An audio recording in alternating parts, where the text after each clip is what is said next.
नमस्कार, आप देख रहे हैं 4 PM और मैं हूं अभिषेक मिश्रा। देखिए, आज 24 अप्रैल की तारीख है। बिहार की सियासत के लिए एक और अहम तारीख। बिहार विधानसभा में बहुमत परीक्षण, सम्राट सरकार का बहुमत परीक्षण बहस चल रही है और जो विधायक हैं वो अपनी अपनी बात रख रहे हैं। सत्ता पक्ष के जो विधायक हैं, विपक्ष के जो विधायक हैं, और जाहिर तौर पर बहुमत परीक्षण कोई चुनौती नहीं है सम्राट सरकार के लिए, क्योंकि नंबर हैं, आंकड़े हैं और आसानी से बहुमत साबित एनडीए सरकार बिहार में कर लेगा। लेकिन तेजस्वी यादव बड़े आक्रामक नजर आए हैं इस बहुमत परीक्षण के दौरान। उन्होंने जो संबोधन दिया और बाकी जो विधायक हैं, सत्ता पक्ष के हों या विपक्ष के हों, वो भी बड़े आक्रामक नजर आए हैं। आईपी गुप्ता का भी एक अलग तेवर देखने को मिला है विधानसभा में। लेकिन सवाल कांग्रेस के उन विधायकों को लेकर था कि ये विधायक किसका साथ देंगे। कहा यह जा रहा था कि राज्यसभा चुनाव में कांग्रेस के जिन विधायकों ने खेला किया, क्या ये सत्ता पक्ष का साथ देंगे। कांग्रेस के होकर भी ये कांग्रेस के नहीं है, तो आखिरकार विधानसभा में बहुमत परीक्षण के दौरान क्या खेला होगा और कांग्रेस के विधायक किसके साथ नजर आएंगे। लेकिन कांग्रेस के एक विधायक ने जो तेवर दिखाए हैं, जिस तरह से, एक तरह से कह सकते हैं कि जिस अंदाज में उन्होंने अपनी बात रखी है विधानसभा में और जिस तरह से वो पार्टी के साथ खड़े नजर आए हैं, जाहिर तौर पर ये सुकून वाली बात होगी बिहार कांग्रेस के लिए, कांग्रेस के नेतृत्व के लिए।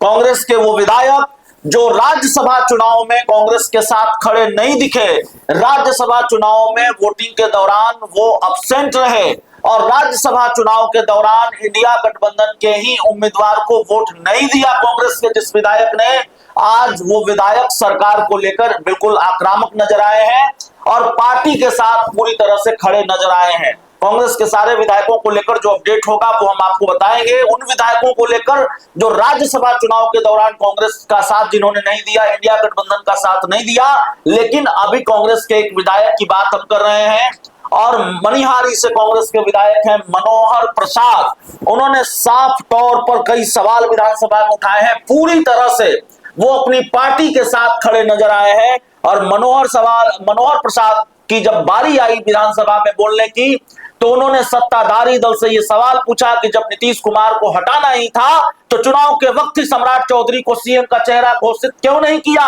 और यह बड़ा जायज सवाल है। बिहार के राजनीति के गलियारों में यह सवाल लगातार तैर रहा है, टहल रहा है, बल्कि सत्ताधारी पार्टी के विधायकों में भी ये खुशफुसाहट है। सत्ताधारी पार्टी कम से कम जेडीयू के बड़े नेताओं में भी ये चर्चा है। और जेडीयू के एक बड़े नेता हैं डॉक्टर अरुण कुमार, पूर्व सांसद हैं, उन्होंने तो ये सवाल उठाया भी कि जब नारा ही था, गला फाड़ फाड़ कर ये कहा जा रहा था कि 25 से 30 फिर से नीतीश, तो फिर वो उस नारे का क्या हुआ। तो उसी तरह का सवाल आज कांग्रेस के विधायक मनोहर प्रसाद ने उठाया है और उन्होंने ये पूछा है कि नीतीश कुमार को हटाना ही था तो चुनाव के वक्त सम्राट चौधरी को सीएम का चेहरा क्यों नहीं घोषित किया। और जाहिर तौर पर जायज सवाल है। सम्राट चौधरी के चेहरे पर इतना ही भरोसा था, भारतीय जनता पार्टी को अपने सीएम फेस पर इतना भरोसा था, तो सम्राट चौधरी के चेहरे को आगे करके चुनाव में चली जाती भारतीय जनता पार्टी।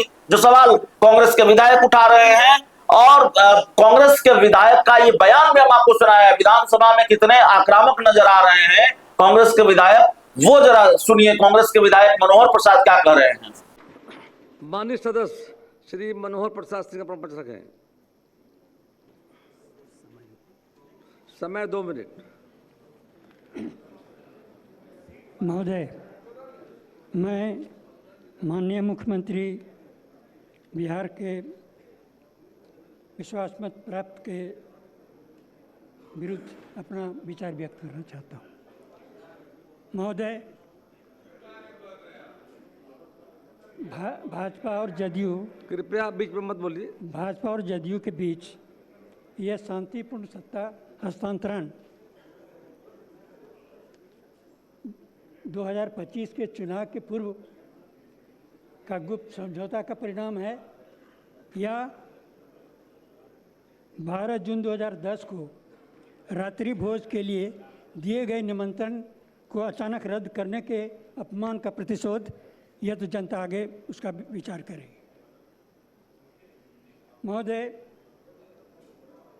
जैसा हमारे नेता प्रतिपक्ष ने कहा कि एक नारा बहुत ज़ोर से उछला था 2025 से 2030 फिर से नीतीश, तो जिसका उन्होंने माननीय मुख्यमंत्री ने बहुत सा उसको विश्वास मत में उन्होंने उसको विश्लेषित करने का प्रयास किया, लेकिन जनता के सामने वो क्या विचार देंगे? जनता के सामने जो वादा करके लोग आए कि नीतीश कुमार रहेंगे 2030 तक, तो फिर उनको अचानक क्यों बदल दिया गया? उसका क्या विचार, जनता उसको क्या समझेगी? दूसरा महोदय, कि जैसा उदारता की बात कही जा रही थी कि हमारे नेताओं ने भी उदारता दिखाई और भाजपा वालों ने भी उदारता दिखाई कि कम संख्या रहते हुए भी उनको मुख्यमंत्री बनाया और मुख्यमंत्री जी ने उनको कहा कि भाई आप अपना नेता बना लीजिए। तो ये अगर विचार था तो जिस समय नए मुख्यमंत्री का शपथ ग्रहण हो रहा था उस समय उदारता क्यों नहीं दिखाई गई? उस समय दोनों तरफ से उदारता होती। उसी माननीय सम्राट चौधरी जी को, कृपया शांति बनाए रखिए, सुनिए। सम्राट चौधरी जी को बना दिया जाता मुख्यमंत्री। महोदय, आपस में बात न करें कृपया। महोदय, अभी कहा गया कि बहुत अच्छा हम लोगों का शासन चला और बहुत अच्छा से शासन चला कर गए। मैं 10 साल, विगत 10 साल का कुछ आंकड़ा आपके सामने प्रस्तुत करना चाहता हूँ। कृपया बैठ जाए। माननीय सदस्य क्या बैठ जाए। महोदय शायद अपनी आलोचना सुनना नहीं पहचान चाहते। मैं समझता हूँ कि कम से कम आलोचना सुनने का सामर्थ्य रखना चाहिए लोग। मैं कोई गलत बात नहीं बोल रहा हूँ, जो आंकड़ा है उसी आंकड़े को मैं बता देना चाहता हूँ। कृपया समय आपका समाप्त हुआ, बैठ जाए। माननीय सदस्य श्री राजू